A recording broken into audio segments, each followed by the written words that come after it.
morning. Welcome back to our blog channel पूजा आजा। So आज का जो टैगलाइन है वो है, बताओ।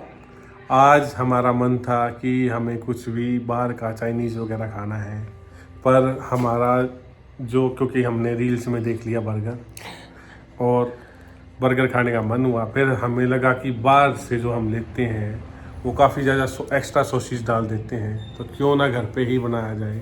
तो पूजा ने कहा कि मैं बना सकती हूँ और पूजा आज बना रही है बर्गर, और आप भी बने रहिए, आपको भी देखने का मौका मिलेगा। कभी भी आपको भी कभी मन कर जाए, क्रेविंग हो या कुछ मन हो आपका, तो आप भी अपने देख के इसको अपने घर पे बना सकते हो।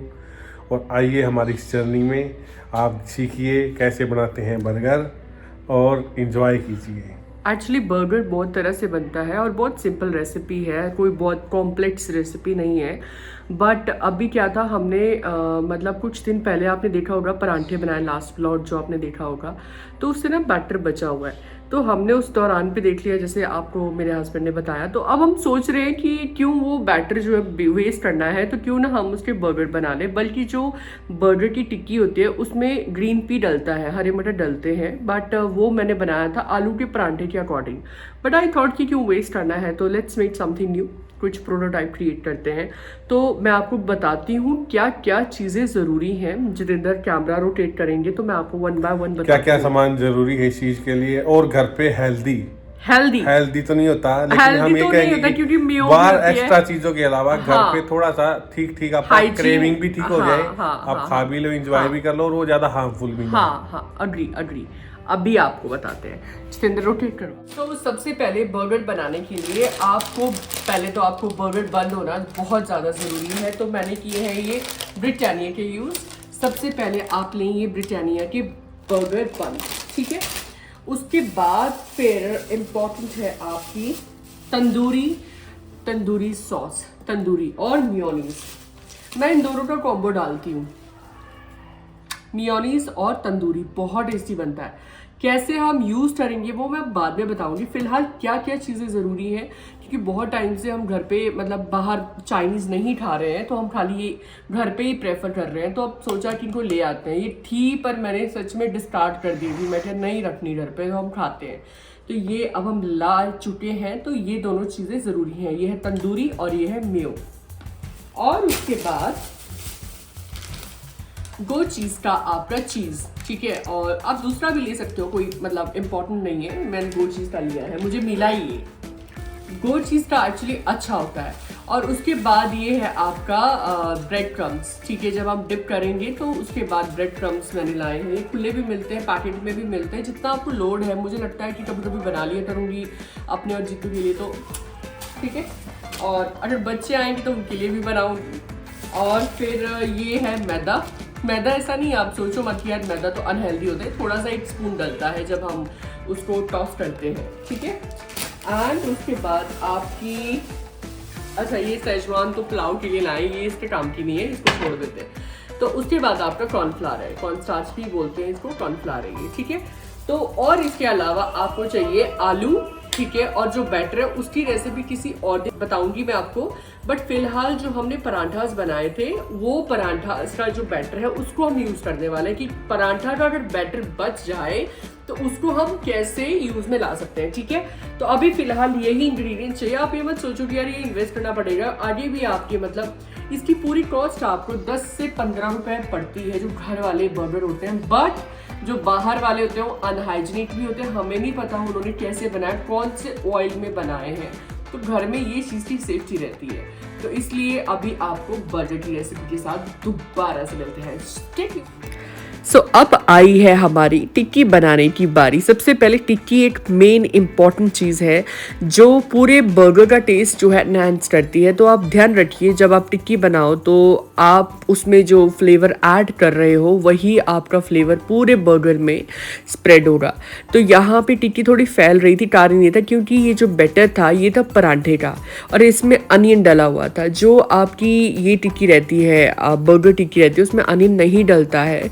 और नमक और अनियन होने की वजह से लंबे टाइम तक ये थोड़ा फैल रहा था। तो इसको मैंने सॉर्ट कर दिया था। इसमें आप क्या कर सकते हो, अगर ऐसी सिचुएशन आ जाए तो आप इसमें भुना हुआ आटा और बेसन दोनों भुने होने चाहिए, आप डाल दो और वो अच्छे से टिक्की बन जाएगी। अब आती है फ्राई करने की बारी। तो आप इसको हाई फ्लेम तो करें, ऑयल को अच्छे से गर्म करें, फिर उसके बाद हाफ कर दे बीच में, ताकि वो आपके हाफ में अच्छे से अंदर से भी पूरा पक जाए। ऐसा नहीं होना चाहिए खाली बाहर बाहर से ही पके। फिर उसके बाद अगर ऐसा रहेगा तो अंदर से एक अजीब सा टेस्ट आएगा जो आपको अच्छा नहीं लगेगा। अंदर से भी बिल्कुल करारी होनी चाहिए, और टिक्की ही जान है बर्गर की, याद रखिए। और जब बस उसके बाद टिक्की बन चुकी थी, तो आप देख पा रहे हो इस जो टिक्की है ना, ब्रेड क्रम्स की वजह से बिल्कुल ऐसे क्रंची क्रंची बनी है। जब च्यू करोगे ना बर्गर को, सॉफ्ट बंद होंगे तो बहुत मज़ा आएगा। और उसके बाद बस फिर हमारा इधर काम चल रहा था ज़ोरों शोरों से टिक्कियाँ बनाने का, क्योंकि मुझे ये था कि अगर बैटर है तो मैं एक्स्ट्रा टिक्कियाँ भी बना देती, उनको रेफ्रिजरेट करके रख दूँगी, और जब मन किया तब मैं बर्गर बना लिया करूँगी। तो कभी जितू को अगर जल्दी है तो आराम से फ्रिज से निकाला और अपना बर्गर तो है ही, उसके बाद सॉस लगाई और अपना बना दिया। तो अब हमारी टिक्कियाँ बन चुकी थी और मैंने तंदूरी और मियो लगाई थी कट्ठी, एक साइड जो हैवी पोर्शन होता है ना उस साइड लगाई थी, याद रखिए। और जो छोटा पोर्शन होता है बन का, वहाँ पे हम डालेंगे ये चीज़ का जो प्लेटर है वो, और नीचे जो बेस रहेगा जो हैवी वाला पोर्शन होता है वहाँ पे आपकी टिक्की लगती है। तो इसको मैंने थोड़ा सा ना वो कर दिया था, माइक्रोवेव कर दिया था, ताकि ये थोड़ा सा ना मेल्ट हो जाए और अच्छे से थोड़ी सी मतलब मेल्ट होके थोड़ा सा उसके साथ बन के साथ थोड़ा सा ब्लेंड हो जाए तो अच्छा लगेगा। तो ये मैंने एक्स्ट्रा टिक्कियाँ भी निकाल ली थी।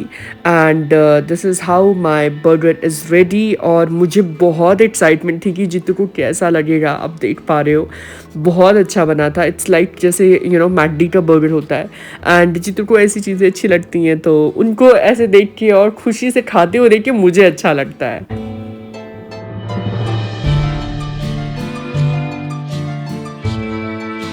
अब डालिए सॉस और उसके बाद आप कर दीजिए इसको सर्व अपने हस्बैंड को या अपनी वाइफ को। ये बताओ कि बने कैसे हैं। बर्गर रेडी, अब हम बताएंगे कि कितना अच्छा बना है।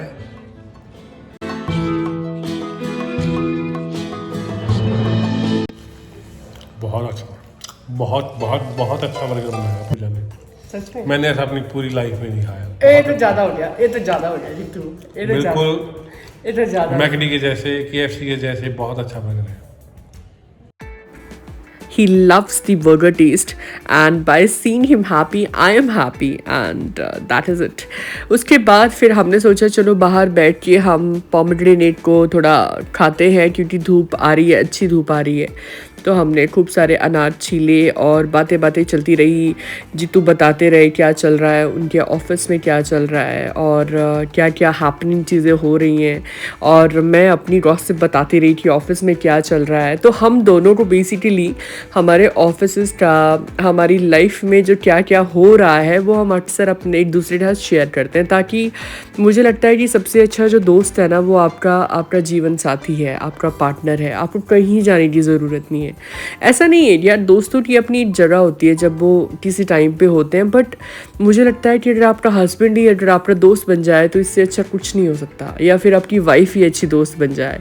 क्योंकि वो कभी कभी अगर हम ना जब रोल मतलब ऐसे कर लेते हैं कि यार ये हस्बैंड है, वाइफ है, इसके ये काम है, तो क्या होता है ना आपका रिश्ते में एक मतलब डोमिनेंसी आ जाती है। जहाँ पे डोमिनेंसी है वहाँ पे कोई भी चीज़ फलती नहीं है।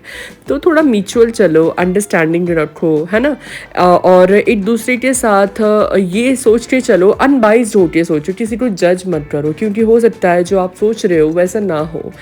तो हम बहुत इजीली जज कर लेते हैं अपने पार्टनर को, चाहे वो वाइफ हो चाहे हस्बैंड हो। तो अच्छा लगता है जब जितू और मैं ऐसे गॉसिप करते हैं, मतलब हमें ऐसी चुगलियाँ करते हैं कि हमें किसी की ज़रूरत ही नहीं है कि हम मतलब जितेंद्र अपने दोस्तों के पास चुगली करने जाए या फिर मैं अपने दोस्तों के पास जाऊँ, क्योंकि ऐसा लगता है कई बार जैसे दो सहेलियाँ आपस में बात कर रही है, तो अच्छा लगता है, मज़ा आता है। और पता ही नहीं चलता, मैं सच बोलूँ कि कब टाइम चला जाता है जितू से बातें करते करते। बहुत अच्छा लगता है। कई बार तो मॉर्निंग भी हो जाती है, मैं इनको कहती हूँ जितू सो जाते हैं, मेरे को मॉर्निंग ऑफिस भी जाना है, बस गॉसिप करते रहेंगे, ऐसा हुआ ये हुआ, फ्यूचर प्लानिंग करते रहेंगे। तो ये बहुत प्यारा टाइम है। I think this is best time of my life. मज़ा आ जाता है जब धूप में अनार खाते हैं ना, कसम से। I love pomegranate.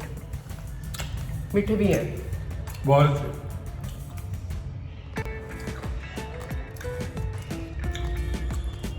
Let me चू। हम अनार खा लें दोस्तों, ऐसे ही बने रहिए हमारे साथ, प्यार बरकरार रखेंगे। I know this is very much धूप में बैठ वाइल्ड। के एंजॉय करने का अपन को बहुत मजा आता है। I know this is very much wild कि तुम दोनों ने चम्मच क्यों नहीं ले रखे हैं, पर हम दोनों इतने लेजी हो चुके हैं कि अंदर चम्मच लाने को कोई तैयार नहीं है। ना जितेंद्र ना मैं। दोनों ने बैठ के चिल्ले, अभी सोचा तो ही नहीं आता, खा लेते बाद में हैंड वॉश कर लेंगे। कौन जाए बार बार किचन में चम्मच लेंगे। धूप में बैठने के बाद ना ऐसा लगता है थोड़ा इंजॉय करते रहो धूप को। सर्दी में धूप बड़ी प्यारी लगती है, उठने का मन नहीं करता।